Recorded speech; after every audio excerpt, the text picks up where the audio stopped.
the measuring chain of length L,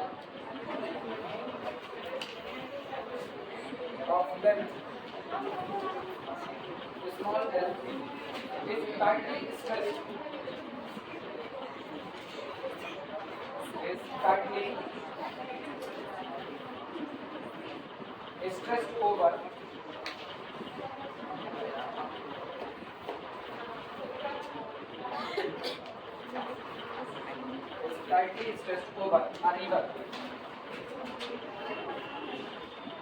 over a river, the middle point just touching the surface of the water. The middle point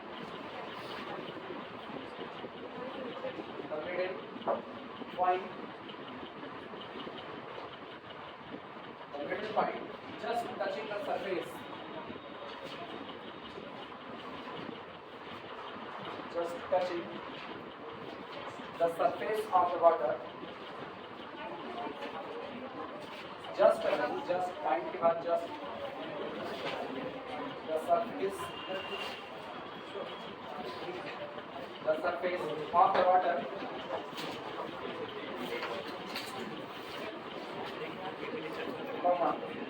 While each of the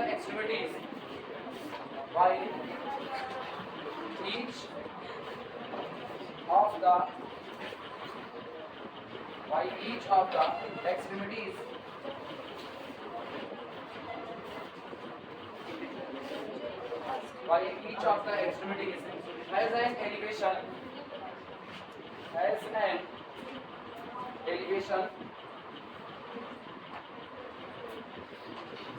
small k above the surface,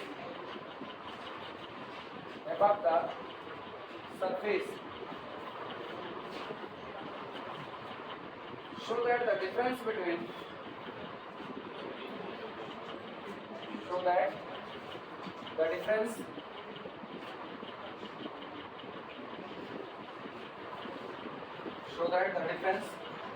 between the length of the measuring chain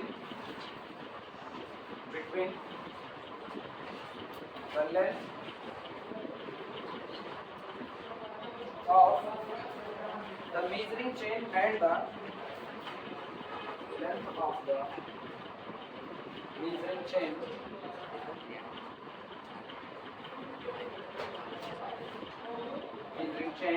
and the breadth of the river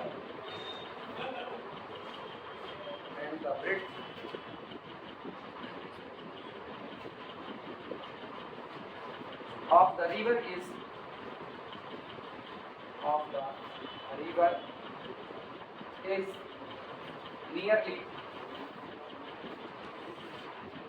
nearly 8 k square upon 3 l.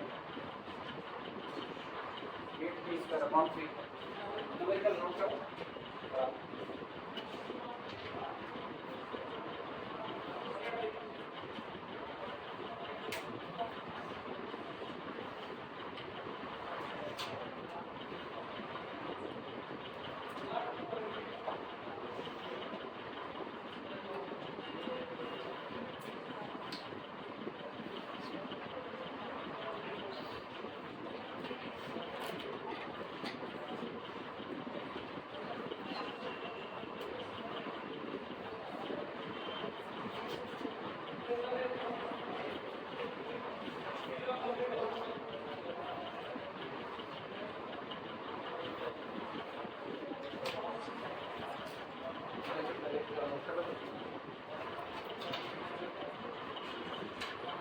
हाँ numerical समझो. ये कह रहे हैं इधर numerical देखो. A uniform chain of the length small l is tightly stressed over a river. एक चैन है जिसको नदी के ऊपर कस के बांध दिया हुआ है. The middle point और चैन का जो बीच का हिस्सा है just touching the surface of the water. वो केवल और केवल नदी के सरफेस को क्या कर रहा है? टच कर रहा है. अब अंतर देखना ये रहेगा. जैसे मान लो ये नदी है.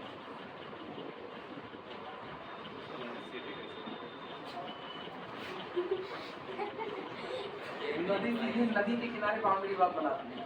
खोद करके. अब आई बात समझ. ये नदी है तो जाहिर सी नदी का एक किनारा ये है और दूसरा किनारा ये.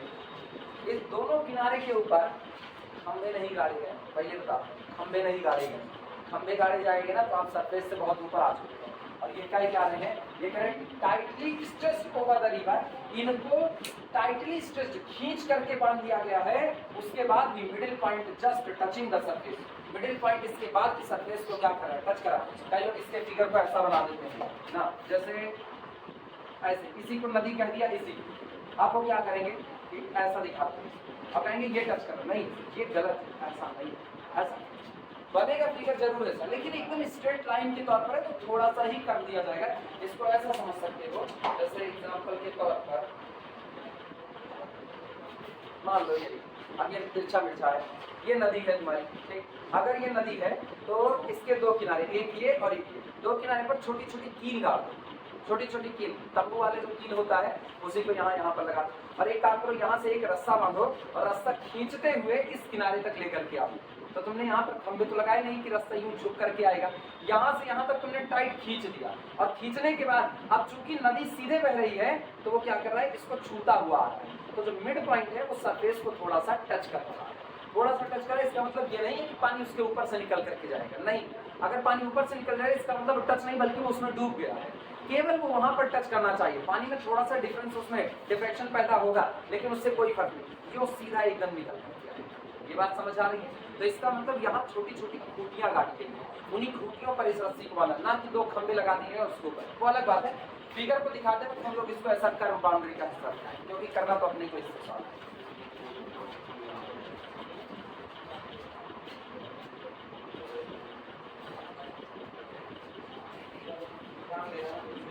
आप फिर से वापस न्यूमेरिकल के पास आओगे। A uniform measuring chain of the length scale is tightly stretched over a river. एक रिवर के ऊपर खींच करके एक रस्सी को, यूनिफॉर्म चेन को बांध दिया जाता है। The middle point just touching the surface, और जो बीच का हिस्सा होता है, मिडिल पॉइंट होता है रस्सी का, वो क्या करता है, पानी को हल्का सा टच करता है। While जबकि each of the extremities, extremities का मतलब जो दोनों किनारे, वो किनारे हैज एन एलिवेशन, एक ऊंचाई पर है, अबव द सरफेस। कितनी ऊंचाई पर है, के ऊंचाई पर। अब एग्जांपल के तौर पर मान लो ये चैन बांधी गई है, मान लो ये चैन बांधी गई है, और इसका मतलब जब चैन को ऐसा बांध करके दिखाए हैं तो नदी किधर बह रही होगी, नदी बाहर की तरफ। मतलब ये कह सकते हो बोर्ड की तरफ से यहाँ ऐसे नदी बह रही है, तो इधर इधर दो किनारे पर हमने दो कील गाड़ दी और इसके बीच से एक रस्सी को बांध दिया। ये बात फिगर समझ में आ रही है? अब ये हिस्सा और ये हिस्सा, ये जो हिस्सा है ये आपका पानी के सरफेस से टच कर रहा है, लेकिन गौर करो कितना भी टाइट बांध दोगे स्ट्रेट लाइन तो बन नहीं जाएगा, थोड़ा तो युक्त पर रहेगा ही रहेगा। तो इसका मतलब अब अगर हम इसको ऐसे आगे बढ़ा दें, ये तो मिड पॉइंट यहाँ पर टच कर रहा है, लेकिन ये जो एक्सट्रीमिटीज हैं किनारे, ये किनारे किस ऊंचाई पर मौजूद हैं, ये ऊंचाई पर मौजूद है। क्लियर हुआ? कह रहे हैं middle point just touching the surface of the water, while जबकि ईच ऑफ द एक्सट्रीमिटीज, जो दोनों किनारे हैं, हैज अबव द एलिवेशन, एक ऊंचाई पर है, और वो ऊंचाई कितनी है, के है, अबव द सरफेस, सतह से के ऊंचाई पर मौजूद है। शो दैट, आपके दिखाइए the difference between the length of the measuring chain. अब एक तो हो गई आपके पास चैन की लंबाई, तो एक लंबाई हो गई चैन की, इसको अगर हम थोड़ी देर के लिए कहते हैं चैन की लेंथ कितनी, L है। तो आपको डिफरेंस निकालना, अंतर निकालना, किसके बीच का, चैन की लंबाई के बीच का, and the breadth of the river, और नदी की चौड़ाई का। नदी की चौड़ाई और रस्सी की लंबाई में जो अंतर आ रहा है, वो अंतर आपका कितना होना चाहिए। जैसे अगर हम नदी की चौड़ाई को B से कहें तो L डिफरेंस B। अब हो सकता है रस्सी ज्यादा लंबी हो, नदी कम चौड़ी हो, या नदी ज्यादा चौड़ी, इसीलिए डिफरेंस की बात करें। डिफरेंस कभी नेगेटिव नहीं होगा, वो अंतर होता है कितने का अंतर है। तो L डिफरेंस B आपको दिखाना है कितना आएगा, 8, जितने की ऊंचाई है 8k² अपॉन 3 इंटू कितना L, ये निकालना है। न्यूमेरिकल समझ में आया? कुछ पल्ले पड़ा है, अभी नहीं पल्ले पड़ा। जैसे पेपर देखो, जैसे ये पेपर है, ये मान लीजिए नदी बह रही है, ये नदी बह रही है, तो नदी के एक किनारे पर यहाँ पर और यहाँ पर एक खूंटी गाड़ी, और इसके ऊपर एक रस्सी को तान दो। तो जैसे हमने ये खूंटी गाड़ी कितनी ऊंचाई पर और इधर कितनी ऊंचाई पर, और रस्सी को खींच के बांध दिया, तो रस्सी थोड़ा लटकती हुई जाएगी। अब सोचो ये कितना है, ये के है मेरे पास, ये के है, तो बगल वाला भी कितना होगा, के। अब जब हमने रस्सी को बांधा तो सोचो रस्सी थोड़ा सा लटक करके जा रही है, इसका मतलब रस्सी की लंबाई नदी की चौड़ाई से तो ज्यादा है, क्योंकि अगर इसी के ऊपर ऐसे बैठा दोगे तो दोनों एक बराबर हो गया। लेकिन हम क्या करें, हम उसको बांध रहे हैं जिससे वो ग्रेविटी थोड़ा सा खींचा हुआ, इसका मतलब रस्सी की जो लंबाई है वो ज्यादा है। तो रस्सी की लंबाई का और नदी की चौड़ाई का डिफरेंस आपको निकालना है। याद करो कल एक जो न्यूमेरिकल हुआ था उसमें शायद 155 मीटर और उसके बाद उसी में अप्रॉक्सीमेशन निकाला गया था ना। तो यही आपको करना है, रस्सी की लंबाई निकालनी है और रस्सी की लंबाई अगर L है और नदी की चौड़ाई भी है तो आपको दिखाना है L डिफरेंस भी जो निकल करके आएगा वो आएगा 8k² क्लियर है बातें? चलो शुरुआत करते हैं। न्यूमेरिकल हो गया भैया तो मिटाया जाएगा। एक फिगर बना लेना छोटा सा। अब फिगर हम कहें हम बनाएंगे कैटनरी के तरीके से, लेकिन यह सोचना कि कैटनरी ही बन गया, वो स्ट्रेट लाइन के तौर पर बिहेव कर रहा हूँ।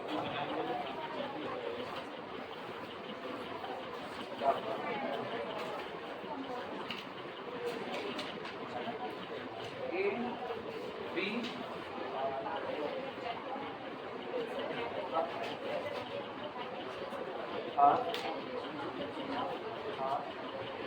नहीं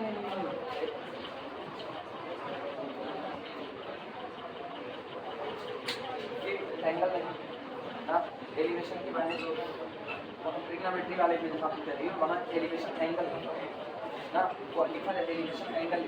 एलिवेशन का मतलब ऊंचाई ना, जिस ऊंचाई पर मौजूद हो इस ऊंचाई से जो एंगल बन रहा है वो एलिवेशन एंगल है। ये ऊंचाई एलिवेशन है, ठीक है ना। देखो गूगल बाबा एलिवेशन ऊंचाई ही है।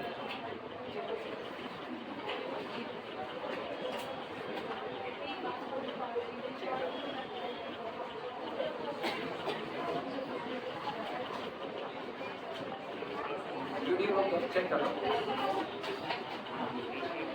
भैया, किसी को और कंफ्यूजन है, किसी को और है तो एलिवेशन के नीचे ऊंचाई लिख देना, नहीं बाद में कल को दिक्कत हो। लिख ही दे रहे हैं।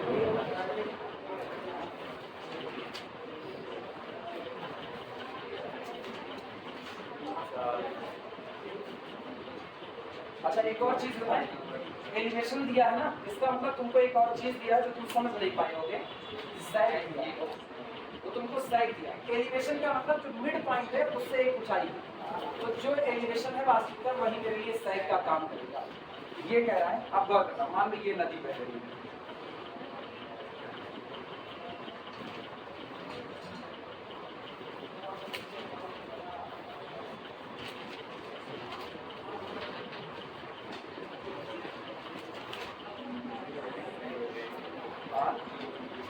उधर नहीं बह रही है नदी, ऐसे पानी ऐसे बाहर आ रहा है। अब यार हम बाहर नहीं डाल सकते हैं पानी उल्टू कर दी ना, आप आगे ऊपर नीचे से कर सकते हैं क्या ऐसे ऐसे ऐसे ऐसे नीचे की तरफ उसका ये इतना हिस्सा दे भावनाएं समझो और मत समझो, भावनाएं समझो मत समझो। जा जाओ 1 लोटा पानी लेकर के इसी बॉर्डर पर आओ, फिर मारते हो अभी नीचे चलेगा कैपिटल सी, ठीक। और सुनो ये जो ऊंचाई है ये कौन होता है? स्मॉल। आप सुनो क्यों ये स्मॉल से है? क्योंकि नदी का पानी जो होता है वो सरफेस इसके लिए माना गया है। कैटनरी के लिए ये नीचे वाली ये जो जमीन है, नदी में नीचे जमीन होती है, होती है नहीं होती है ना, हाँ। तो जमीन से ऊंचाई जो ली गई है ना ये बना लो, ठीक है बनाओ। ये पानी होता होगा ना, हाँ बना जमीन में पानी।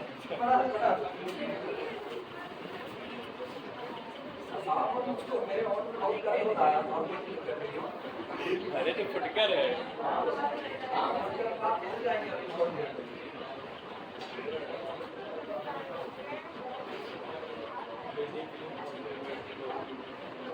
फटाफट बना लो, ठीक है। चलिए सॉल्व करें।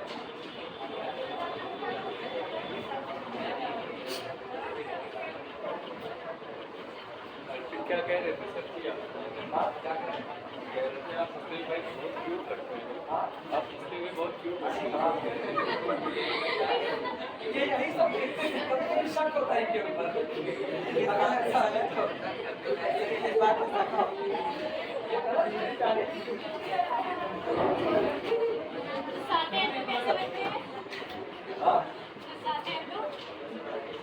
ये न्यूमेरिकल को हटा सकते हैं।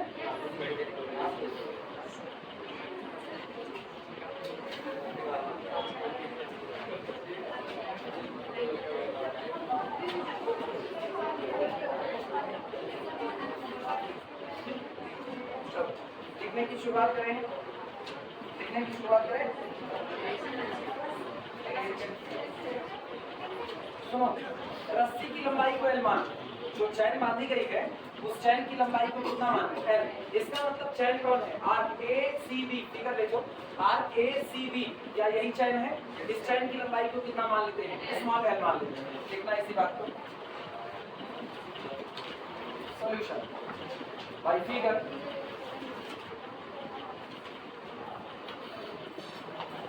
Late arc A C B is equal to small l. This implies that, अच्छा अगर arc A C B small L है, ए सी कितना होगा, L/2 होगा। This implies that arc A C is equal to L/2। और sec क्या होगा, जो एलिवेशन के दिया गया है, लेकिन ना sec is equal to small के, यहाँ पर लिख देना ये आपको दिया गया है, जैसा गिवन साइड डायग्राम।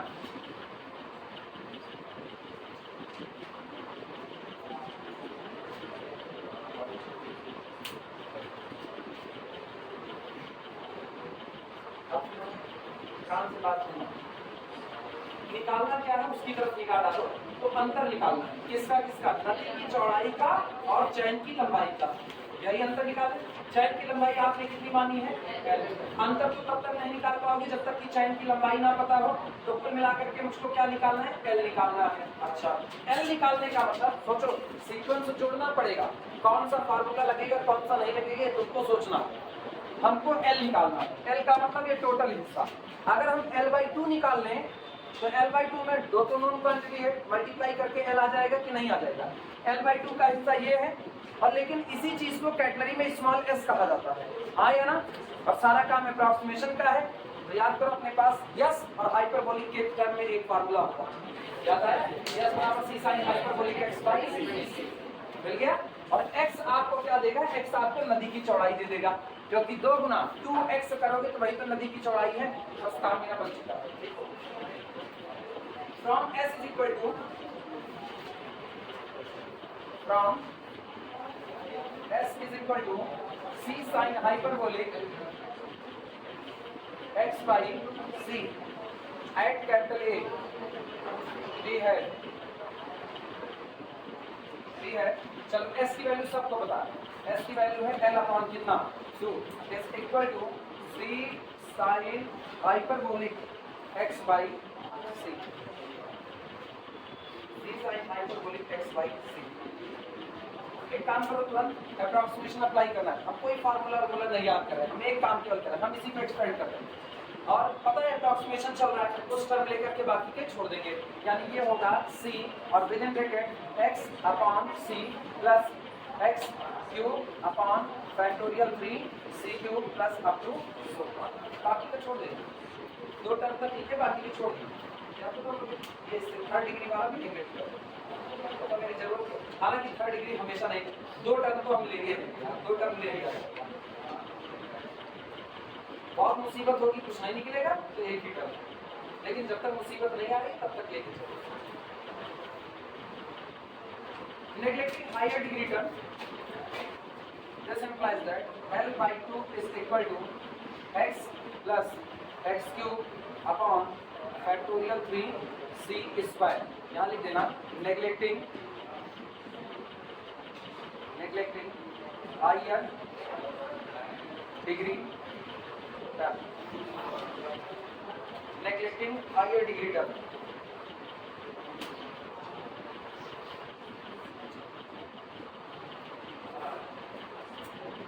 अच्छा, एक चीज दिमाग से खेलो इसमें, अगर हम पूरी की लंबाई की बात करें तो पूरी लंबाई कितनी है, L आया ना, पूरी लंबाई कितनी है, L है। अगर नदी की चौड़ाई की बात करें तो नदी की चौड़ाई कुछ और नहीं, वास्तविकता में टोटल स्पैन है, आया ना। नदी की चौड़ाई मतलब टोटल स्पैन। मुझको पता है इतना हिस्सा हम क्या मानते आए हैं, x, तो टोटल स्पैन क्या होगा 2x। तो कुल मिला करके हमको अंतर निकालना है L का और किसका 2x का, मतलब हमको कैलकुलेट करना है L-2x, आया ना। अब खुदा न खास्ता अगर L-2x नेगेटिव आता है, हालांकि आएगा नहीं क्योंकि चैन की लंबाई हमेशा ज्यादा होगी, नदी की चौड़ाई हमेशा कम होगी, तो आएगा नहीं बोलेंगे। L माइनस 2x निकालना है तो मैं एक चीज निकाल डाला, तुमको L माइनस 2x तो यहीं पे नजर आ गया। 2 से मल्टीप्लाई करो, 2 से मल्टीप्लाई करोगे तो L बराबर 2x minus 2x cube upon factorial 3c square और 2x को इधर कर लो तो L minus 2x that the difference between the length of the chain and the breadth of the river. मिला कि नहीं? बाद में और सब देखा जाएगा, पहले इतना तो लिख ही डालो। लिखना this implies that L minus 2x, this implies that L minus 2x is equal to ये फैक्टोरियल 3 का मतलब 6, तो 2 1 के 2 2 9 6 x cube upon 3c square. और सुनो इसको इक्वेशन नंबर 1 नाम देना। This is equation number 1।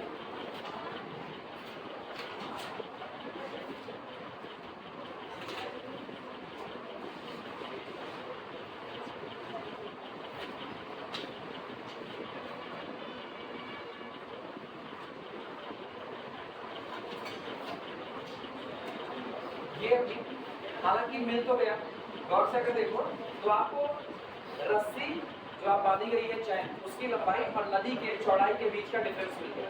दिक्कत क्या है वो सुनो। दिक्कत ये है ये सब अननोन क्वांटिटी के टर्म में। एल भी अननोन है भाई, रस्सी की चौड़ाई तो सॉरी हाँ रस्सी की लंबाई तो पता नहीं है, नदी की चौड़ाई एक्स पता नहीं है, अननोन है। तो मिलाकर के एल माइनस 2x जो दिया गया है इसको नॉन क्वांटिटी के टर्म में निकालना है। और नॉन क्वांटिटी तुम्हारे पास कुछ नहीं है। नॉन क्वांटिटी के चक्कर में केवल एक बात है, रस्सी की लंबाई आपको माननी पड़ेगी। वो कितनी है? क्या न्यूमेरिकल में एल दिया गया है? दिया गया है ना, a uniform chain of length L. तो ठीक है, एक क्वांटिटी आपकी नोन है, एल नोन क्वांटिटी, एक्स आपकी अननोन क्वांटिटी। एक काम करो एल माइनस 2x को बचा करके रखो, लेकिन कुछ ऐसा करो कि यहाँ जो x cube upon 3c square हो चुका है ये नॉन क्वांटिटी के टर्म में आ जाए। और नॉन क्वांटिटी केवल दो है, एक ये के और दूसरा कौन? एल। तो मतलब इतने हिस्से को कन्वर्ट करना है के और किसके फॉर्म में? एल के फॉर्म। और वो सारी कहानी अब सी से। इसका मतलब अब हमारे लिए सी काम करना चाहते हैं। ये बात समझ में आई? रस्सी की लंबाई तो दे दी गई है, नदी की चौड़ाई ना दी गई है और ना आप किसी तरीके से निकाल सकते हो। दोनों याद रखो, ना तो दी गई है ना किसी तरीके से निकाल सकते हो। निकालते कब? जब कोई डेटा दिया जाता। डेटा के नाम पे आपको क्या दिया? डेटा के नाम पे आपको रस्सी की लंबाई एल दे दिया, आपको सेट दे दिया कितना है? के। बस इतना ही डेटा दिया और डेटा के नाम पे कुछ नहीं दिया। मिला कुछ नहीं? चलो शुरुआत करते हैं। अब डेटा के नाम पे मेरे पास सैग मौजूद है और सैग को निकालने का फार्मूला हम जानते हैं, y के और c के टर्म में सैग निकाला जाता है। याद आया? टोटल ऊंचाई कितनी थी? y, उसमें से c को निकाल दो तो y माइनस सी मेरा क्या होता? k। अब हम किसका इस्तेमाल करेंगे?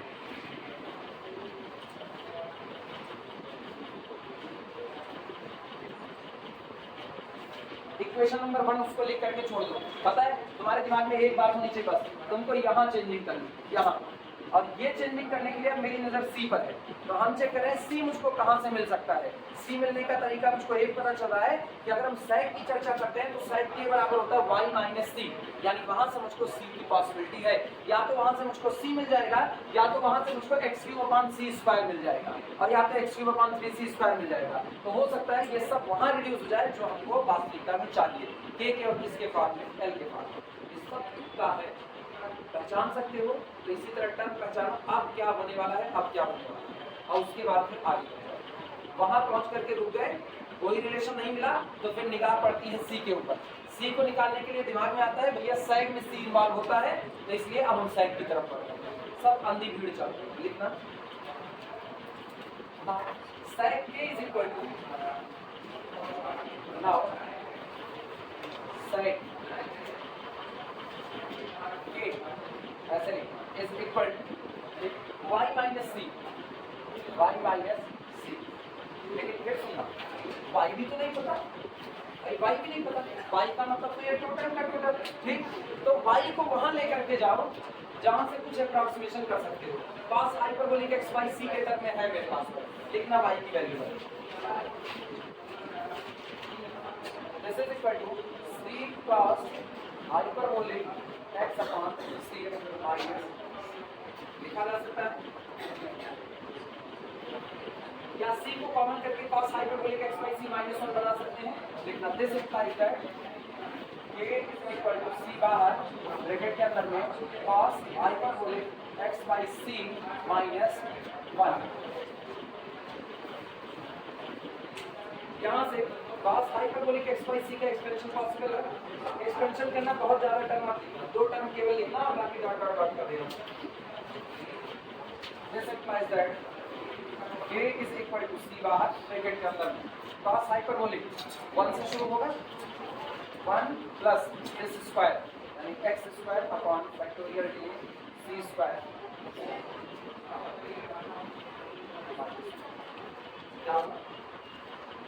फैक्टोरियल टू नहीं रहता, नहीं रहता, अरे cos वाले में रहेगा,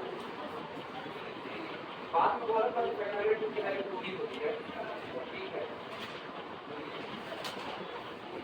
और सुनो, 2 टर्म केवल इन्वॉल्व की, पहला इससे कैंसिल आउट हुआ। This implies that k is equal to, सारे लोग समझो, k is equal to c को अंदर भेजो x स्क्वायर अपॉन 2c, यहाँ लिख देना neglecting higher power term, k is equal to x square upon 2c neglecting higher power term. और क्या यहाँ से तुमको c मिल सकता है कि नहीं? यहाँ से c बराबर क्या मिलेगा? दिस इंप्लाइज दैट c बराबर x square upon 2k, c is equal to x square upon 2।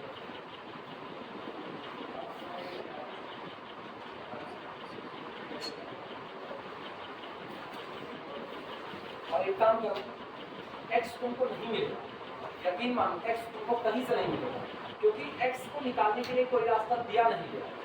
और जब x कहीं से नहीं मिलेगा तो मेरे पास एक थ्योरी है, दोनों के बीच में बहुत माइन्यूट अंतर है, तो हम अप्रॉक्सीमेशन करेंगे, जो लंबाई रस्सी की लगभग वही लंबाई वही चौड़ाई नदी, तो आप सबको x की जगह पर L/2 पुट कर सकते हैं।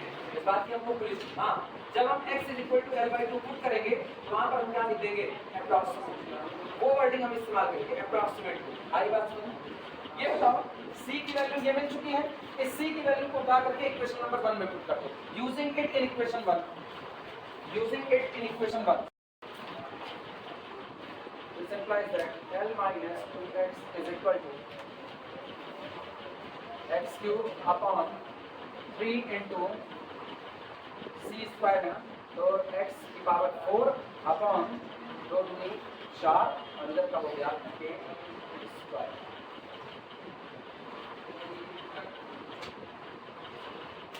सिंप्लीफाई करो, सिंप्लीफाई करो, कितना आएगा? कितना? 4k square upon 3x, this is equal to 4k square upon 3x।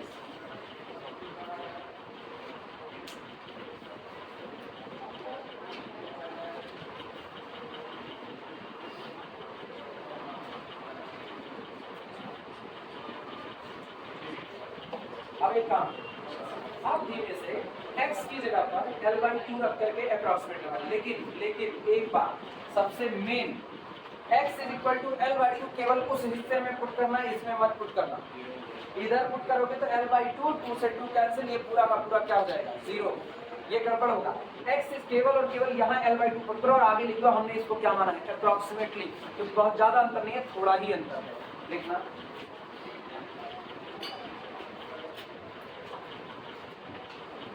This implies that L minus 2x is equal to 4k square upon 3L/2, यहाँ लिखना approximately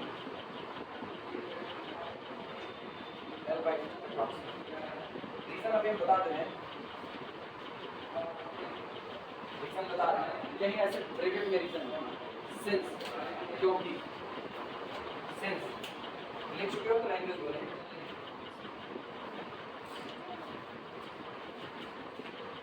Wire is tightly stressed, since wire is tightly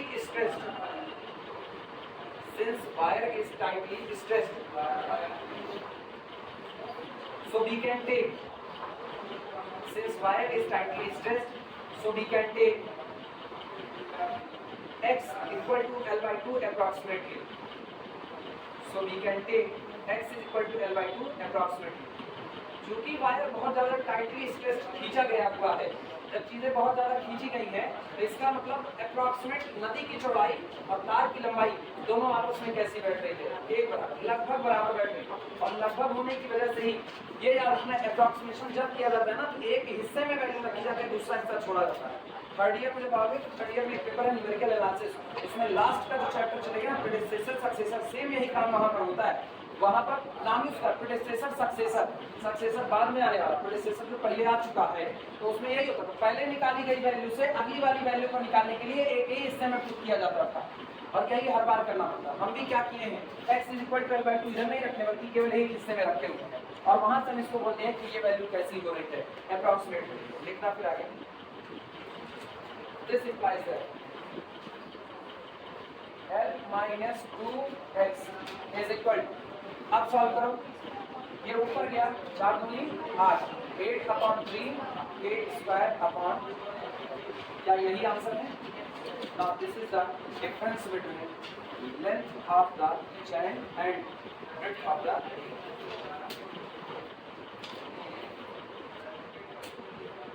अच्छा कोई यहाँ से अगर नदी की चौड़ाई मांग ले वो भी तो निकाल सकते हो, and breadth of river is equal to 2x is equal to 2x को उधर से इनको इधर करो, L minus 8k square upon, ऐसे लिख के छोड़ो चाहे ना,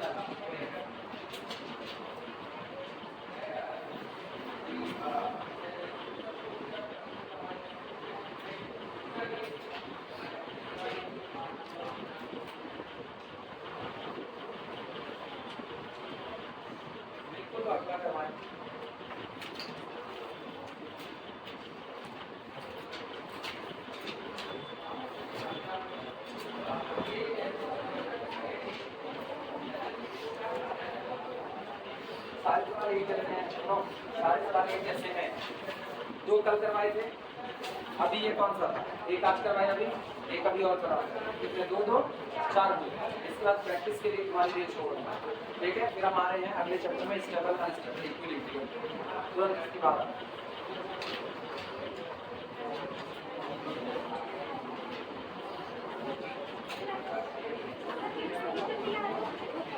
बुक में देखो कितना दिया,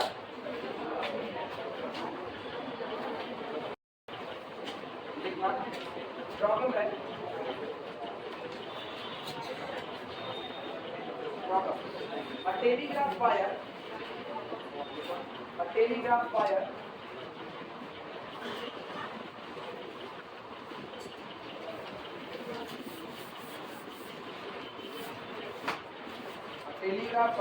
is made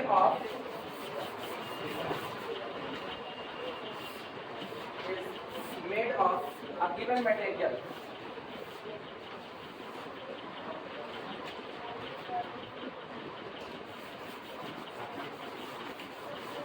A telegraph wire is made of a given material.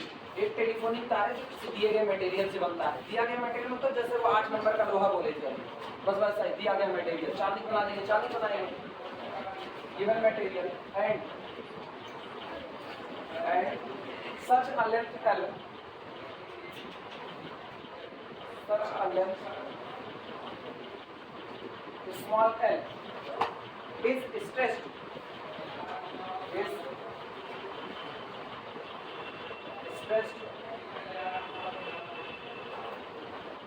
between two posts,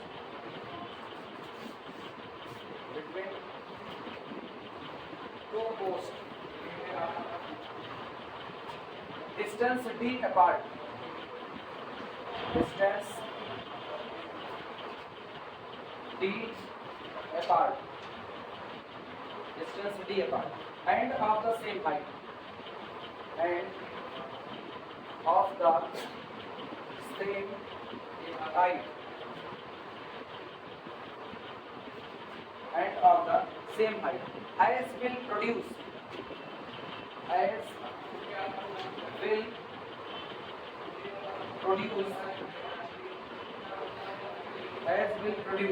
the least possible tension, क्या सेम वर्डिंग चल रही है अगले वाले की? नहीं, वो भी तो मिनिमम टेंशन प्रोड्यूस कराता।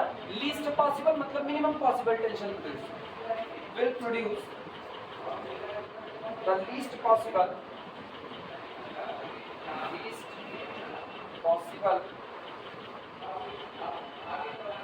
tension, least possible tension at the post,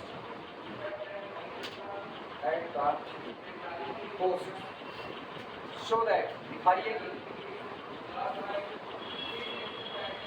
so that L is equal to D upon lambda sin hyperbolic lambda, where lambda is given by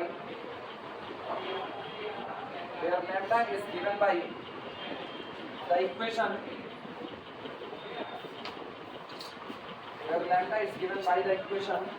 lambda tan hyperbolic lambda is equal to 1। Numerical note करो फिर समझा।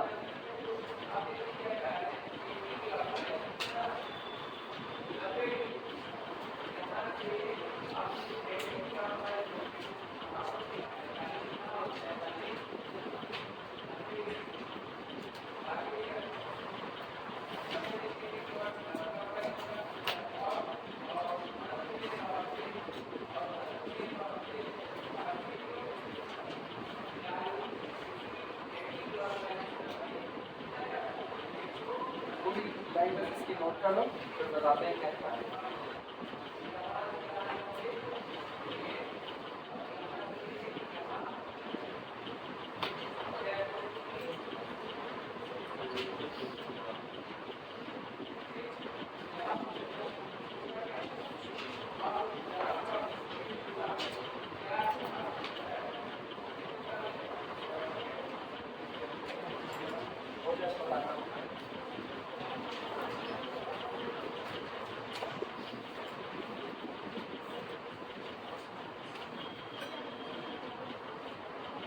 सवाल छूट रहे हैं तुम्हारी practice के, वो 2 सवाल तुम लोग कर डालना, नहीं आएगा तो बताना, कुछ सॉल्व करके ग्रुप में भेजेंगे, आप तो समझ जाओगे, सॉल्व करके भेजेंगे ग्रुप में।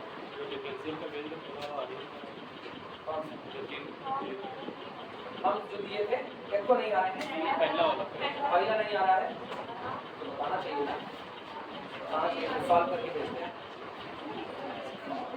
ठीक है, अब आज तो देखो, आज तो कुछ नहीं, आज तो नहीं भेजेंगे, कल भी नहीं भेजेंगे, कल लखनऊ जाएंगे, यहाँ पढ़ाने के तुरंत बाद 2 बजे तक पढ़ाएंगे, 2:30 बजे निकल जाएंगे। ठीक, तो इसका मतलब कल भी नहीं दे पाएंगे, रात में लगभग तकरीबन पूर्वांचल से जाएंगे तो 10 बजे लौट आएंगे, नहीं 9:30 पे लौट आएंगे, और नहीं तो फिर 11 बज जाता है लौटते लौटते। जैसे नहीं, ट्रेन से कौन जाएगा यार, अच्छी ट्रेन से कौन जाएगा, ट्रेन से जाने का मतलब है ना, उधर पहले स्टेशन पे उतरो, उसके बाद फिर वहाँ से पकड़ो मोला वोला जो भी बुलाना हो, उसके बाद फिर डॉक्टर के यहाँ पहुँचो, ड्रामा करते रहो। हर बार जब लखनऊ दौड़ना पड़ता है ना, जेब ढीली करनी पड़ती है, हर बार यही सबसे बड़ी दिक्कत है। बस से जाओ, बस अभी भी पता नहीं कौन सा, अभी भी बस जल्दी नहीं पहुँचाते, 4 घंटा बस लगा दे रही है अभी ना, पता नहीं किसी स्पीड में चल रहा है बस वाले, जबकि इतना सही हाईवे बना दो, उसके बाद डिवाइडेड रोक देते, कभी कहीं रोक दी, कभी कहीं। एक तो रिक्शा वाला ढाबा बुक करके है, और लखनऊ से आप जो लोग गए हैं वहीं रोक देते हैं, कुछ खाने पीने को उधर मिलता नहीं, टिक्कियाँ भी खरीदो, उसके बाद तो एकदम जैसे पानगोखों मिलती है, उधर पैसा हाई रहता है। नहीं सर, ढाबा के साइड तो इधर पड़ता है, लखनऊ जाते वक्त, लखनऊ इंटर करते वक्त आप वो बहुत ही इसकी बात नहीं। चलो वापस आओ, अरे वापस आप लोग खाने पीने तुरंत बात करते हैं। टेलीग्राफ वायर, आपका वापस, telegraph wire is made of given material, एक टेलीफोनिक तार है वो किसी दिए गए मटेरियल से बनाया जाता है, and such a length L, और उसकी लंबाई दे दिया इस तार कितनी है L, तार की लंबाई L, दिमाग में डेटा फीड करते रहना, लंबाई L है, इज स्ट्रेस्ड, इसको खींचा जाता है बिटवीन द 2 पोस्ट, 2 पोस्ट के बीच में खींचा जाता है, डिस्टेंस d अपार्ट, और दोनों ही पोल, दोनों ही खंभों की दूरी एक दूसरे से कितना है, d है। तो अगर फिगर बनाना चाहें तो एक खंभा ये है, एक खंभा, और दोनों के बीच दूरी कितनी है, ये दूरी। वायर को इनके बीच में खींचा जाता है एंड और ऑफ द सेम हाइट, मतलब दोनों पोल सेम हाइट पर है। एज विल प्रोड्यूस, इनको जब स्ट्रेच किया जाता है तो इस तरह स्ट्रेच किया जाता है, एज विल प्रोड्यूस, ये बनाए the least possible tension at the post, ये जो पोस्ट है किनारे वाले जहां पर इनको बांधा गया उस पर ही कम से कम टेंशन बनाए। कई लोग इसमें अब एक बात गलत समझ बैठते हैं, कम से कम टेंशन बनाने का मतलब वो सोचते हैं कि तार को यहाँ से यहाँ तक ऐसे लटका, नहीं लटकाया नहीं क्या, तो पहले एक शब्द इस्तेमाल किया, खींचा जाता है। अब खींचे जाने में दो तरह का खिंचाव, एक होता है कई लोग नटबोल्ट से तार को इधर कस रहे हैं, कस दिए, पता चल गया ये स्ट्रेट हो गया, रुके नहीं और खींचे पड़े हैं और खींचे पड़े हैं, इतना खींचेंगे ये कंडीशन ऐसे है जिसके बाद वो टक से टूट जाए, इतना नहीं खींच देना। आप बस उसको जैसे यहाँ से यहाँ पर वायर ऐसे लटका हुआ है, अभी आपने नॉर्मली वायर को लटका दिया, वो ढीला, आप क्या करें उसको धीमे धीमे धीमे धीमे कसना चालू करो, कसोगे जैसे जैसे ये ऊपर उठेगा, ऊपर उठते उठते उठते आपको फील आएगा कि अब ये सीधा होने लगा है, आपको बहुत ताकत नहीं, अभी भी आप चल रहे हो इधर से, जैसे मान लो यही है, इसको हम घुमाते जा रहे हैं, लेकिन जैसे जैसे वायर कसता जाएगा वैसे वैसे अभी ये बहुत फ्री घूम रहा है, अभी बहुत फ्री घूमेगा, लेकिन जब वायर टाइट होना चालू होगा तो थोड़ा सा और फोर्स ज्यादा लगाना पड़ेगा, थोड़ा और फोर्स, जब एकदम स्ट्रेट हो जाएगा उसके बाद अगर हम और टाइट करना चाहिए तो हमको ज्यादा दम लगाना पड़ेगा, तो वो ज्यादा दम नहीं लगाना, बस आप ऐसे ऐसे कसते रहो, आपको लगे बस इतने ही फोर्स पे ये रुक गया, सीधा हो गया, बस इतने को, ये आपका मिनिमम टेंशन प्रोड्यूस करेगा, मिनिमम। इसके बाद आपने घुमाया थोड़ी आवाज आएगी, फिर अब आप और उसको टाइट कर लो, इतना नहीं करना, बस आप यूं घुमाते रहो घुमाते रहो घुमाते रहो, बस जहां पर हल्का हाथ अच्छा रुक गया, अब और ताकत मत लगाओ, रोक दो, that's produce the minimum tension, ये आपका मिनिमम टेंशन प्रोड्यूस करेगा। इसके बाद करोगे तो टेंशन बढ़ जाएगा, पता है मिनिमम शब्द इस्तेमाल हो गया तो तय बात है मैक्सिमम मिनिमम की चर्चा है, first derivative d by dx is equal to 0 and second derivative must be the positive, negative होगा तो मैक्सिमम टेंशन होगा और पॉजिटिव रखना है तो क्या रहेगा, मिनिमम। मतलब मेरी सारी चर्चा आगे चल करके अपने को टेंशन को मैक्सिमम मिनिमा देखना है, तो टेंशन को t से रिप्रेजेंट करते हैं, मतलब dt इस तरीके से चलेगा। फर्स्ट डेरिवेटिव को क्या रखना पड़ेगा, फर्स्ट डेरिवेटिव 0 करना पड़ेगा, फर्स्ट डेरिवेटिव 0 होने पर आपको पॉइंट मिलता है और सेकंड डेरिवेटिव आपका क्या रहना चाहिए, पॉजिटिव, तब आप मिनिमम, अगर उस पॉइंट पर सेकंड डेरिवेटिव नेगेटिव हो गया तो क्या हो जाएगा, मैक्सिमम। क्लियर हुआ, डेटा ऐसे ही निकाला जाएगा। चलो फिगर बनाते हैं।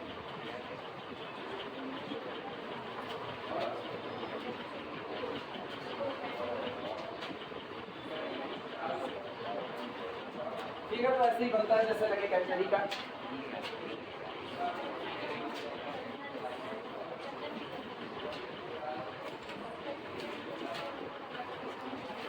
फिगर तो ऐसे ही बनाते बस कैटेगरी के जैसा। ये है ए, ये रहा बी, दोनों पोल एक दूसरे से डी दूरी पर मौजूद है, और ये हाइट है सी, ये वर्टेक्स है कैपिटल सी, तो ये मिड पॉइंट आपका पहुंच रहा है,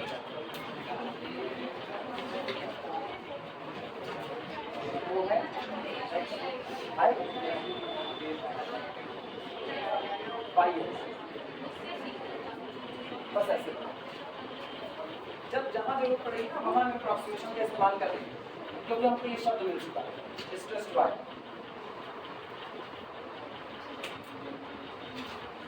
अगर बिना अप्रॉक्सीमेशन से मेरा काम बन जाएगा, बिना अप्रॉक्सीमेशन निपटा देंगे, क्योंकि अब तो हमको आंसर भी कहना हाइपरबोलिक में चाहिए, तो कहीं ना कहीं हमको ना कॉस हाइपरबोलिक साइन हाइपरबोलिक की जरूरत पड़ सकती है। कॉस हाइपरबोलिक बटे sine hyperbolic cot hyperbolic, sine hyperbolic बटे कॉस हाइपरबोलिक tan मिलेगा। इसीलिए आपको दिमाग में ये भी रहना चाहिए कि आंसर tan हाइपरबोलिक में लेकर के आओ। आंसर अपने दिमाग में रखो और जितने डेटा दिए गए हैं उसके हिसाब से आगे बढ़ जाओ, देखा जाएगा क्या होगा।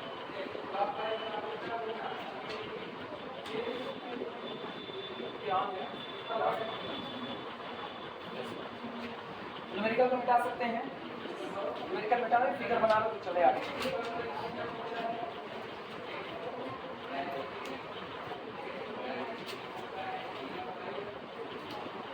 लिखा जाए कुछ है?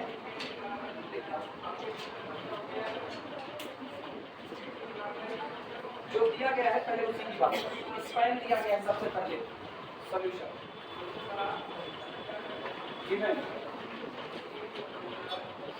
Span A B is equal to D. पूरा स्पैन आपको दिया गया है, स्पैन ए बी कितना है डी। अगर स्पैन ए बी डी है तो बताओ आधा ए डी कितना होगा, डी बाई टू होगा, लिख देना। This implies that A D is equal to D by to.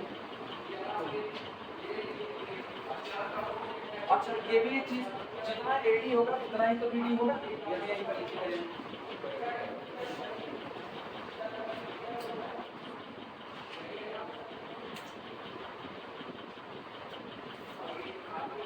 तार की लंबाई कितनी दिया है, एल दिया हुआ। अगर तार की लंबाई एल है तो इसका मतलब जो आपका आर्क एसी है वो कितना होगा, एल बाई टू होगा। इतना हिस्सा एल बाई टू, ये भी एल बाई टू, ये हिस्सा हो गया डी बाई टू, ये हिस्सा हो गया डी बाई। लिखना इस बात को, arc AC is equal to arc AC is equal to L by two is equal to arc AC.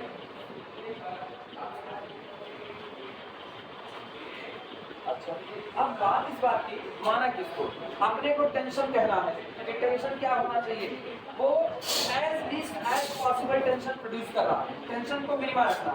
तो हम लोग मान लेते हैं कि माना ये जो कॉर्नर पॉइंट है ए और ये जो कॉर्नर पॉइंट है बी, ऑब्वियस सी बात है दोनों पर टेंशन तो एक बराबर प्रोड्यूस होगा। तो हम दोनों पर मान लेते हैं, दोनों पर टेंजेंशियल फ्री टेंशन कितना प्रोड्यूस हो रहा है, ठीक। ये आपको मानना पड़ेगा क्योंकि कल को आगे चल करके आपको इसी टेंशन को मिनिमा कहना। तो जब टेंशन को मिनिमा कहना है तो बिना टेंशन को माने आप आगे नहीं बढ़ सकते हो। टेंशन मानो दोनों बाउंड्री पर, let tension at capital A और B, let tension at capital A और कैपिटल बी, दोनों में से किसी पर भी मान लीजिए ए कैपिटल बी, माना ए अभी दोनों में से किसी पर भी टेंशन दी है क्योंकि दोनों पर एक बराबर ही रहेगा। अब आते हैं टेंशन की बात करें। अगर टेंशन की बात करें तो हमको टेंशन निकालना है और हमको उसको मिनिमा रखना है। ऐसा हाल है कि टेंशन को मिनिमा रखना है। सबको पता है टेंशन कैपिटल टी बराबर होता है स्मॉल डब्ल्यू इनटू वाई, हाँ है ना। Small tension capital T is equal to tangential tension की बात कर रहे हैं वो तो टी जीरो बराबर डब्ल्यू सी होता है। तो टेंजेंशियल टेंशन आपका कैपिटल टी बराबर डब्ल्यू इनटू वाई। अब सवाल उठा वाई क्या रखें, तो वाई रखेंगे पास हाइपरबोलिक के टर्म, क्योंकि आंसर ले आना है किसमें, टाइम वाले में ले आना। तो पहले पास हाइपरबोलिक को इन्वॉल्व करा लिखना, देन कैपिटल टी बराबर देन कैपिटल टी बराबर W into Y and this is equal to W into कितना होता है सी पास हाइपरबोलिक एक्स अपॉन सी।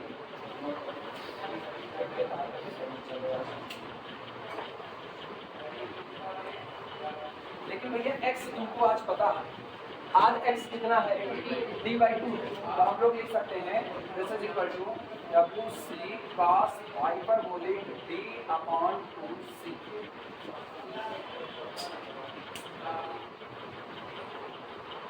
सही है, जिसको दिक्कत लगेगी वो आगे लिख लेंगे यहीं पर, since x is equal to d by two आगे लिख लेना, बाद मत भूलना कहाँ से आया, हम लिख ही ले रहे हैं यार, हमको सबसे बड़ा खतरा है since 2x is equal to d implies that x is equal to d by 2 at delta t।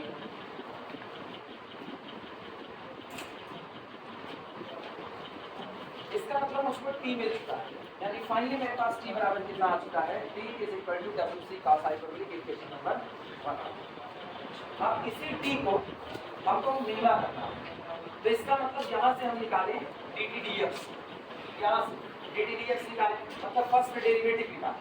First derivative को क्या कर देंगे 0 और सेकंड डेरिवेटिव को क्या होना पड़ेगा पॉजिटिव होना पड़ेगा, लिखना।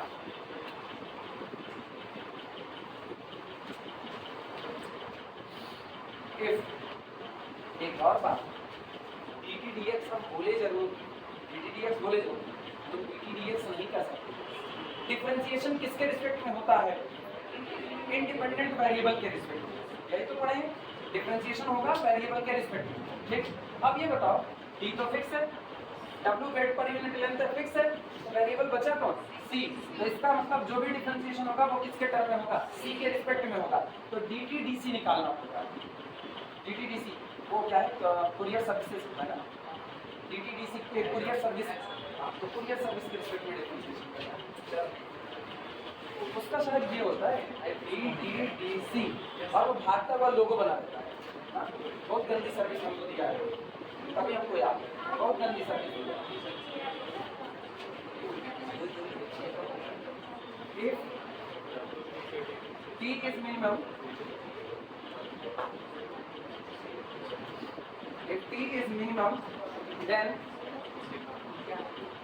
dt dc is equal to 0 and सुनो, अगर t को मिनिमा रखना है तो dt dc क्या रहेगा, 0 and d2t dc2 greater than 0।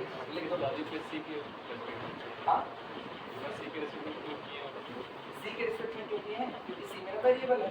Tightly stressed wire में जैसे जैसे वायर टाइट करोगे c घटेगा बढ़ेगा, तो c मेरा वेरिएबल है। अब क्या कह रहा है, क्यों वेरिएबल माने, तुम कह सकते हो c तो फिक्स है, जब आप टाइट कर दोगे तो c रुक जाएगा। नहीं, उसने अगर उसको फिक्स रखा था तो कह देता कि आपने इसको स्ट्रेस्ड कर दिया। उसने क्या रखा, आप स्ट्रेस्ड तो कीजिए लेकिन ऐसा कीजिए कि टेंशन आपका क्या रहे, मिनिमा रहे। टेंशन आपका क्या रहे, मिनिमा। आगे बताओ, जब टेंशन को उसने कह दिया टेंशन मिनिमा रखना है, तो इसका मतलब सी को ध्यान में रखते हुए, आप टेंशन को ध्यान में रखते हुए आप टाइट करोगे तो सी भी तो आपके ध्यान में आएगा, तो सी वैरी करेगा निश्चित तौर पर। आप ज्यादा टाइट कर दोगे फिर आपको थोड़ा सा धीमा करना पड़ेगा, क्योंकि आपको टेंशन को क्या रखना है, मिनिमा। यानी सारा दारोमदार किसके ऊपर है, सी के ऊपर है। सी लार्जेस्ट हो जाएगा तो आपका टेंशन मैक्सिमा हो जाएगा, तो आपको सी को ध्यान में रख करके बात, इसीलिए हम सी को क्या मान लिए वेरिएबल। आई बात समझ में, जिनको भैया दिक्कत लगे वो यही ब्रैकेट में लिखेंगे बाई मैक्सिमा एंड मिनिमा, यही ब्रैकेट। लाइक सोचो कहाँ से ये कर रहे हो, यही लिख दे रहे हैं बाई मैक्सिमा एंड मिनिमा।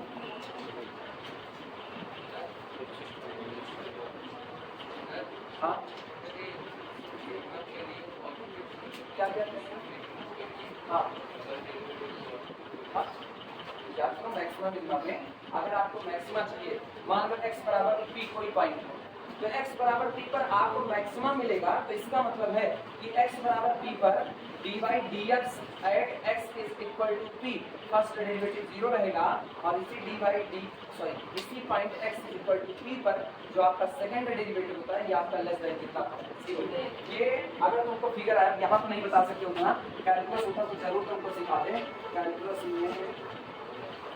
ये होता, यहाँ पर पॉइंट चुनते थे, ये पॉइंट और ये पॉइंट, इसको मानते थे h कॉमा k, और ये पॉइंट लेते थे h माइनस डेल्टा h और k माइनस डेल्टा k। तो अगला पॉइंट यहाँ का लेते थे, ये होता था h प्लस डेल्टा h और k प्लस डेल्टा k। वहाँ से शर्त को निकाला जाता है कि अगर इस पर आपको मैक्सिमम मिल रहा है तो टॉप वैल्यू पर आपको अगर मैक्सिमम मिला है तो ये दोनों वैल्यू जब इनका डिफरेंस निकाला जाएगा तो ये दिस माइनस दिस पॉजिटिव बैठेगा। यहाँ से सेकंड डेरिवेटिव हमेशा कैसा देगा, नेगेटिव देगा। ये कैलकुलस के हिस्से में बाकायदा डिराइव किया जाता है। तो अभी तो तुम लोगों को यहाँ तो नहीं बताएंगे, क्योंकि यहाँ तो पहले इसी न्यूमेरिकल को निपटाएंगे।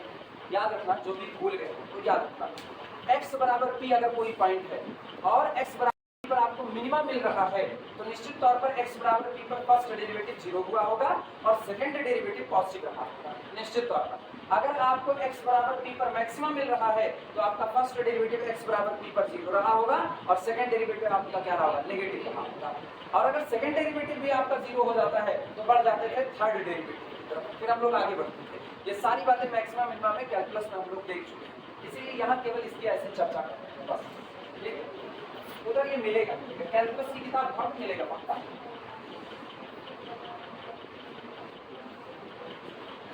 अच्छा भैया ये हो गया हो तो फिगर हम बचा के रखेंगे, ये मिटा दें, हो गया सबका।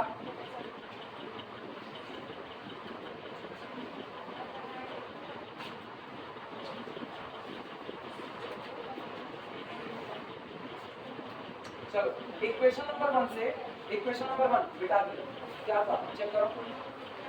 इक्वेशन नंबर 1 पर t बराबर wc का hyperbolic d upon 2c, differentiate करो t के c के रिस्पेक्ट में from equation 1, from equation 1 DTDC equal to 0 give, लिखो अगर इक्वेशन नंबर 1 को c के रिस्पेक्ट में डिफरेंशिएट करें और जो डेरिवेटिव है उसको बराबर कर दे 0, तो देखो मिलेगा कितना। डिफरेंशिएट करो, w तो बाहर छूट जाएगा, बोलो w बाहर छूटा, ब्रैकेट के अंदर का हाल सुनना।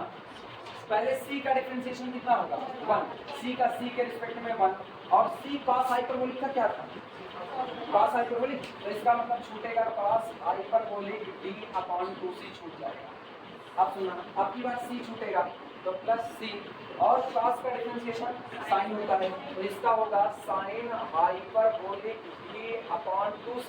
अब d अपॉन 2c का करो तो d तो कांस्टेंट डिस्टेंस है, तो d बाहर आ गया, सॉरी d/2 बाहर आ गया, 1 अपॉन c का differentiation minus 1 upon c square, तो इसका मतलब अगला हो जाएगा माइनस d अपॉन 2c, और ये पूरा बराबर कर देंगे कितना c।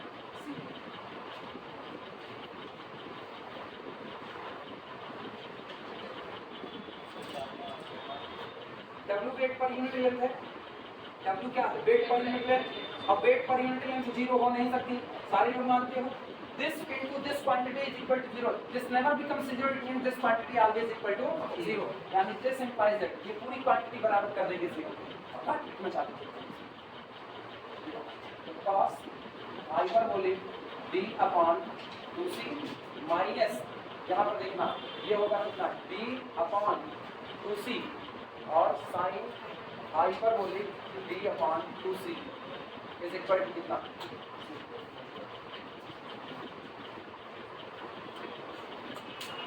भैया क्या पूरे में cos हाइपरबोलिक d/2c से डिवाइड लगा दे काम चलेगा, क्योंकि आंसर तो 10 में चाहिए। This implies that 1 minus d upon 2c tan hyperbolic d upon 2c is equal to 0।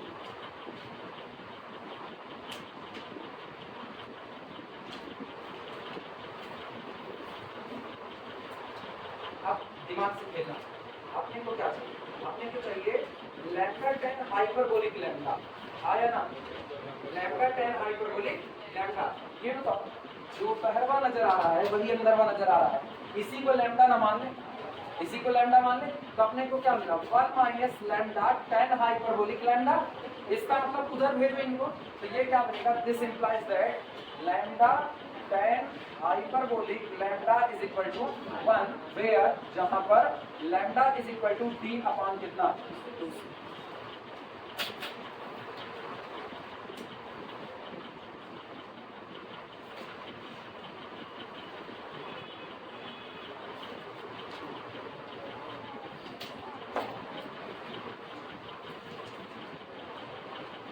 Numerical की तरफ लौटो, न्यूमेरिकल की तरफ लौटे, न्यूमेरिकल की तरफ। न्यूमेरिकल में देखो क्या लिखा है, telegraph wire is made of a given material such a length small l is stretched between two posts distance d apart and of the same height as will produce the least possible tension at the point। ये आपके post पर कितना tension produce करेगी, least tension, so that l बराबर, अभी लंबाई निकालना बाकी, अभी लंबाई नहीं आई है, लेकिन लैम्डा जिस इक्वेशन से दिया जाएगा वो इक्वेशन आ चुका है। पहला तो दिखाना है l बराबर d by lambda sin hyperbolic lambda, where lambda is given by the equation this। क्या लैम्डा इसी इक्वेशन से दिया जा रहा है कि नहीं, आप इस इक्वेशन को सॉल्व करोगे तभी लैम्डा की वैल्यू आपको मिलेगी। इसका मतलब हम एक हिस्सा कर चुके हैं, एल हमको और निकालना है। एल पता है कहां से निकलेगा, सेकंड डेरिवेटिव वाले को हिस्से से निकलेगा। चलो उसकी तरफ बढ़ते हैं।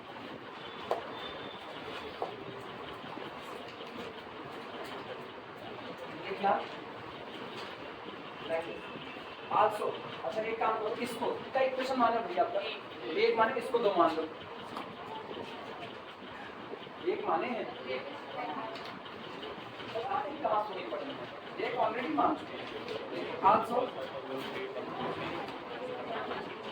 d2t dc2 is equal to, चलो भैया शुरुआत करो, जहाँ पर dt dc निकाले हो, dt dc मिला कि नहीं मिला, अरे w इंटू पूरा हिस्सा, उसको दोबारा डिफरेंशिएट करो, w तो फिर बाहर रहेगा, लेकिन इस बार जीरो थोड़ी करेगा, इस बार तो बस खाली इतना है पॉजिटिव बना,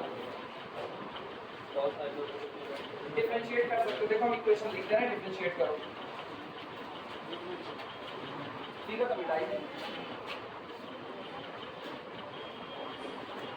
अंदर ये लिखा गया है, इधर उधर तलाश कर, ये लिखा गया है, ये लिखा गया है DTDC बराबर, देखना DTDC is equal to W into bracket में cos hyperbolic D upon 2C minus D upon कितना 2C। नीचे वाला नहीं बच्ची, नीचे वाले में W मिसिंग है, नीचे वाले में W मिसिंग है, W साथ में रहेगा तब पूरा DTDC। ये तो बाद में चूंकि हम DTDC को जीरो कर रहे थे तो W को हटा दी, तब W हटा दी, W रहेगा, W को मत छोड़ना। D/2C साइन हाइपरबोलिक D/2C, ये रहा DTDC। चलो इसको डिफरेंशिएट करो, ये डिफरेंशिएट करेंगे तो मिलेगा D2T DC2 equal to W फिर बाहर छूटेगा, कांस्टेंट फैक्टर, पास का डिफरेंशिएशन साइन हाइपरबोलिक D/2C, ठीक, और इनटू आपकी बात D/2C का कितना माइनस D/2C स्क्वायर, इन पे आना माइनस बाहर, D/2C का डिफरेंशिएशन माइनस D/2C स्क्वायर, छूटा कौन साइन हाइपरबोलिक D/2C। अब फिर साइन वाले का करो, तो साइन वाले का कितना cos हाइपरबोलिक D/2C और D/2C का इंटू माइनस D/2C स्क्वायर, और लिखते हैं लोग, तो this is equal to W with in bracket, ये रहा minus D/2C square sine hyperbolic D/2C, इन पर आना, और माइनस माइनस कितना हो गया प्लस, अच्छा छोड़ दिए इसको, क्या माइनस अंदर जाएगा तो ये माइनस हो जाएगा, माइनस, इस बात पर आप इधर हाल देखना, minus minus plus D/2C square sine hyperbolic D/2C, और लास्ट वाला ये कितना minus minus plus cos hyperbolic D/2C into D/2C square. ये बताओ भैया, ये पूरा ये कैंसिल आउट हुआ, निकाल डालना जरा, हाँ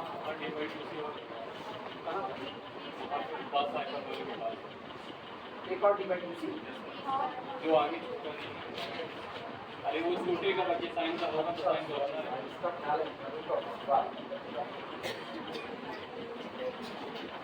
दोबारा करते हैं कौन, मेरी कैलकुलेशन क्यों इतनी गड़बड़ है।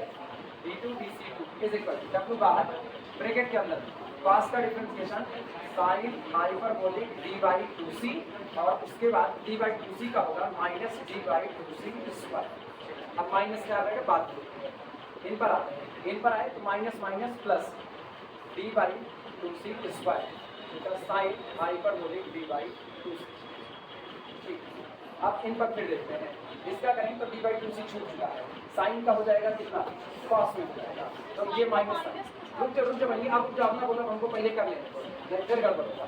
अभी माइनस लिख दिया, साइन का हम अगर करें तो साइन का हो जाएगा cos, पहले तो D/2C को यहाँ हो जाएगा cos हाइपरबोलिक D/2C, अब D/2C का करें तो माइनस माइनस माइनस प्लस, ये हो जाएगा D/2C स्क्वायर, ये रहा, बस कुछ इधर उधर सारे सही है, और D/2C स्क्वायर ये और ये माइनस साइन के साथ D/2C स्क्वायर कैंसिल आउट होगा, तो बच रहा है D2T DC2 is equal to W into D/2C और D square upon 2C cube हो जाएगा, है ना, D square upon 2C cube, और साथ में cos हाइपरबोलिक D/2C, और मुझको पता है R टोटल कैसा है, C तो लेंथ है, हाइट पॉजिटिव रहेगी, D भी हाइट है पॉजिटिव रहेगी, D वो ब्रेथ है, ये भी पॉजिटिव, W वेट है positive, cos hyperbolic always positive,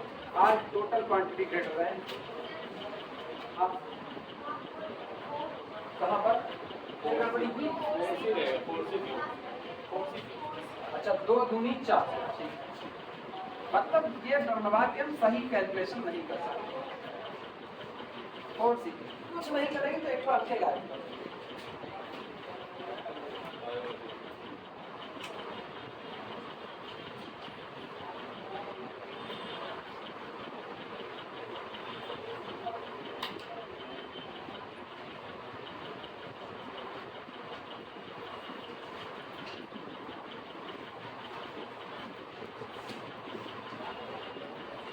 अच्छा अब सुनना, ये बताओ क्या सेकेंड डेरिवेटिव पॉजिटिव आया है? Second derivative positive, second derivative का पॉजिटिव होना इस बात की गवाही है कि आपका टेंशन मिल रहा होगा, एक बात। और उस पर फर्स्ट डेरिवेटिव आपको एक इक्वेशन देता है lambda tan hyperbolic lambda is equal to 1। इसका मतलब साफ है कि जब आपका टेंशन, वर्डिंग सुना, जब आपका टेंशन मिनिमम रहा होगा उस वक्त लैम्डा आपको इस इक्वेशन से मिलेगा। सही, अगर दोनों साइड बाई साइड आएंगे तो जिस वक्त टेंशन मिनिमम होगा उस वक्त lambda given by the equation lambda tan hyperbolic lambda is equal to 1। इस बात को नीचे लिखना, पहले पूरा लिख लो तब लैंग्वेज बोले, सारे लोग लिख चुके हो, लिखना hence t is minimum, hence t is minimum, hence t is minimum when, hence t is minimum when, ये बात लिखना lambda is equal to d upon 2, ऐसे पूरा लिखना, ये पूरी बात। Hence t is minimum when lambda tan hyperbolic lambda is equal to 1 where lambda is equal to d by 2c।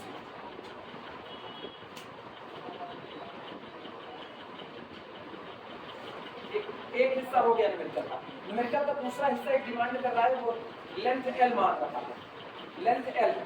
अच्छा फिगर में ये बताओ, फिगर में आर्क लेंथ को स्मॉल s कहा जाता है, आर्क लेंथ को स्मॉल s। तो अगर कुल लंबाई l है तो s बराबर l/2 होगा कि नहीं होगा? मतलब हम s का रिलेशन पकड़ लें तो हमको l मिल सकता है, और s का रिलेशन किसमें होगा? sin hyperbolic x by c। चलो अप्लाई करते हैं,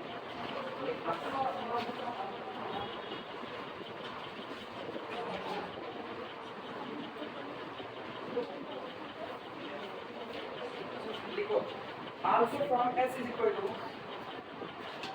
also from s is equal to,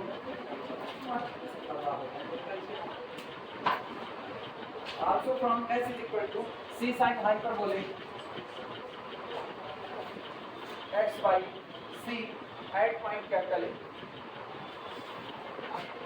s की वैल्यू क्या रखी जाए? बोलो l/2, l/2 is equal to c sin hyperbolic, और x की वैल्यू सबको पता है d by 2। x अभी भी तो निकाले, टोटल d पार्ट था तो d by 2 रखा, तो d upon 2c, यानी दिस इंप्लाइज दैट, बोल भैया l बराबर कितना? 2c sin hyperbolic d upon कितना? 2c। इसको बोल दो लेना, कोई दिक्कत। This implies that l is equal to, अच्छा एक काम करते हैं, सुनो इधर इधर सर हो गया तो क्या ठीक अब होगा, ये देखना d into 2c upon d sin hyperbolic d by 2c,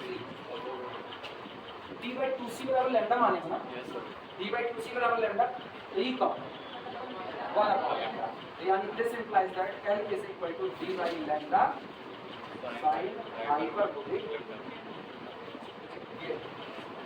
l बराबर d by lambda sin hyperbolic lambda. क्या यही निकालना था? जल्दी चेक करो, यही निकालना था। आंसर आ